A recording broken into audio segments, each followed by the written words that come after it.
Hi everybody, my name is Kenna and this is Two Book Girls. Today I'm going to be doing a different video for you guys, one I've not done yet, which I've been dying to do. And that is my review for The Darkest Element series by Jennifer L. Armentrout. And this series was one I didn't think I was going to like as much as I did. And I'm going to be referencing my phone because I have my review entirely written on in my notes. But to begin off, I've never read before now, or I'm currently reading a Jennifer L. Armentrout book. Before I even read these, I've never read one by her. I've heard that they're amazing. I heard you should probably read Obsidian first, but I didn't. But I'm kind of glad I didn't, because this really got me into Obsidian, because I could reflect back on all the characters in the Dark Elements. I'm first going to go into the summary, and then I'm going to tell more about my own opinions on it. And I'm going to try not to have it be spoiler-y, but I will guys let you know in the title if it ends up being spoilery, if it ends up being spoiler-free. Okay, to start out with the Dark Element series. I keep saying the Darkest Elements. The Dark Element series is a contemporary paranormal novel about a girl named Layla. She is half demon and half gargoyle. But in this world, a gargoyle is called a warden. Warden is actually those who protect all of us mortals who don't know about demons from the demons. And she was raised with all wardens, so she kind of knows more wardens than she does demons. And when she was about 7, I have written down 7 years old, but I feel like it was 7 months old. And her mother was a demon, her father was a warden. And they both abandoned her, and they left her in an orphanage. And this world, I already talked about wardens, but there's also demons.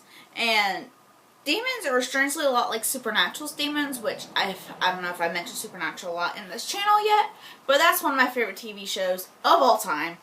And I could really see a lot of the similarities there between taking a human form, having a big boss downstairs, aka Crowley, or Satan, Lucifer. And then, but the only difference is in this, Satan or the King of Hell, or whoever it is that's controlling them, because it never actually says, that he actually bans demons from literally possessing humans. What they do is they take a human form. And the first book is it just follows around Layla, who's just turned 17, and then once she did, demons around her start acting strange. And they're wanting to hurt her more than normal. She also meets another demon named Roth, who seems to be extremely sexy, but also very annoying. Who, I end up loving Roth a lot, but different topic. There's also her adoptive brother, Zane, who she's had a crush on ever since she started coming around and knew about boys and all that. And the only downside, if she were to kiss anyone with a soul, which is a human or a warden, then she would take their souls and essentially kill them. And when she takes their souls, she feeds on the souls like demons do in this case. And then she tries to figure out what's going on with the demons and figure out why she's being hunted. And the entire story takes off from there. And boy, is it a ride. In order of my favorite books, the first one would be Every Last Breath, which is the last book in the series, which just because I really liked how it ended. I'm not used to these kind of series, so the way it kind of twisted a little bit, I wasn't expecting it to happen. I loved it.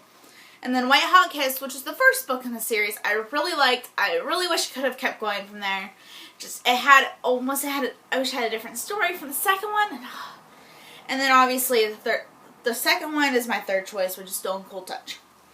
I can't really give away my reasoning as much, but I love the character development in Every Last Breath.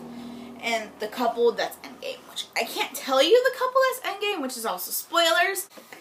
White Hot Kiss is just kind of where it started, and it was cute, and I loved it, and just, Layla is so stubborn, but she's actually willing to let things in, unlike Katie and Obsidian. Okay. Now, Stone Cold Touch bugged me a little bit, only because the fact that the other person, and it's a love triangle. The second person that it didn't end up being endgame, he was kind of a dick. I mean, not even sarcastic cute dick. He was full-on dick. And he was controlling, and I didn't like it. And I just didn't like that she was with him in the second book, and I didn't like it at all. Just putting it out there. Once things took off from there, I liked it a lot more, and there are moments where, I'm going to tell you, I've not thrown a book since I read New Moon in 8th grade, and this book made me want to throw it. I'm not kidding you. I almost threw it 3 or 4 different times. I didn't, but I almost did. But the entire book series kept me hooked. I was smiling like an idiot in public. Not surprising for me, but still. So many good twists and turns. I loved it. Characters. Layla. I loved her character development, and her character in general.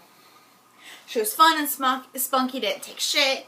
It was just, she was almost like Clary Frey in a way, which also another one of my favorite series, Mortal Instruments. Love that series. But she didn't have the stony personality of a warden. I've noticed a lot of the wardens were really bitchy. And also demons seemed to be that way too. But she wasn't like that either. She was almost human, which she didn't have any human in her, but she acted human. And I love that. Roth. Don't get me started on Roth. I loved him so much. There's so many times where I wanted my own Roth. I have a boyfriend, but I wanted Roth.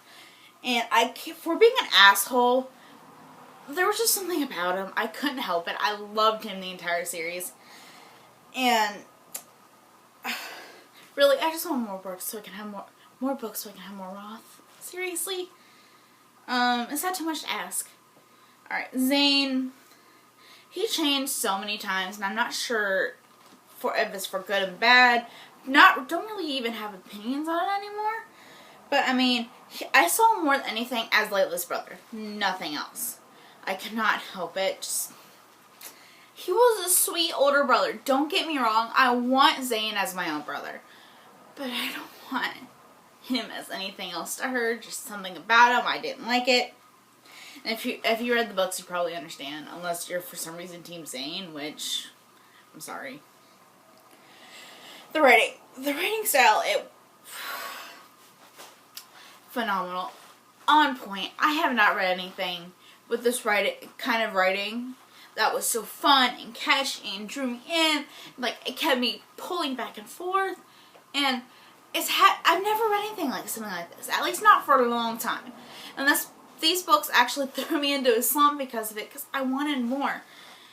And also didn't help. I tried to start Game of Thrones, which is up top there, and it just wasn't the right time. And yeah, now I'm reading Onyx, which is the second book in the Lux series, which very similar writing. I really like that one too, but that's a different thing. Only thing I really didn't like was the main plot, other than the main plot of the story with Lilith and the other creatures didn't seem to have a huge weight on the characters, and their love lives in school seemed to be more important than the impending doom. I also didn't like Lilith, period, just because Supernatural. I didn't like her character there. I don't like her character here. I'm not going to tell you what her character is in this, because that's more spoilers. Also, with the impending doom and all that, I feel like the stuff that actually, like, made me, like, cringe, like Lilith and all that, the fact that the romance kind of softened it for me, softened the blow almost. It kept let's say the romance is what kept me reading. There were little plot holes, I would say, but I looked past them. And if you read the books, you would know. And there are also big events that she just didn't explain it well enough. I don't know if she was too subtle or if I didn't read it well, but it just confused me later on.